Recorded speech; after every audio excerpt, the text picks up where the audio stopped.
যে কোনো ধরনের মাংস ভুনা, মাছ ভুনা, সালাদ ও সবজির সাথে এই ধরনের পোলাও খেতে কিন্তু দারুণ সুস্বাদু ও মজাদার লাগে। চলুন ঝটপটভাবে শুরু করছি সাদা পোলাও রেসিপি। প্রথমে চুলায় একটা কড়াই বসিয়েছি, তাতে পরিমাণ মতো তেল দিয়েছি।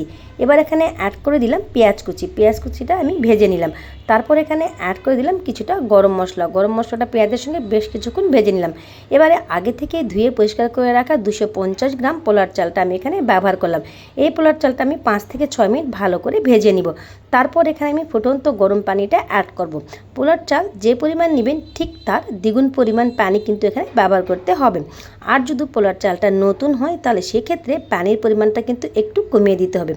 এখন আমি এখানে অ্যাড করে দিলাম স্বাদ মতো লবণ। এবার আমি এখানে অ্যাড করে দেবো 1 টেবিল চামচ পরিমাণ আদা রসুন বাটা দিয়ে সব কিছু ভালো করে মিশিয়ে নিচ্ছি। এবার আমি এখানে ঢেকে দিব 10 মিনিটের জন্য, যাতে করে পোলাওটা সঠিক তাপমাত্রায় হয়ে যায়। এবার 10 মিনিট পর ফিরে এলাম। দেখতেই পাচ্ছেন পোলাওটা প্রায় আমার হয়ে গেছে। এ পর্যায়ে আমি এখানে অ্যাড করে দেব বেশ কিছু কাঁচামরিচ। চারপাশ থেকে আমি কাঁচামরিচটা সরিয়ে দিলাম এবং এখানে আমি অ্যাড করছি 1 টেবিল চামচ পরিমাণ ঘি। আপনারা কিন্তু রান্নার শেষে অবশ্যই 1 টেবিল চামচ পরিমাণ ঘি ব্যবহার করবেন। এবারে দমে রেখে দিলাম আরও 5 মিনিট। 5 মিনিট পরে ফিরে এলাম। উপর থেকে আমি বেশ কিছু পেঁয়াজ বেরেস্তা ছড়িয়ে দেব।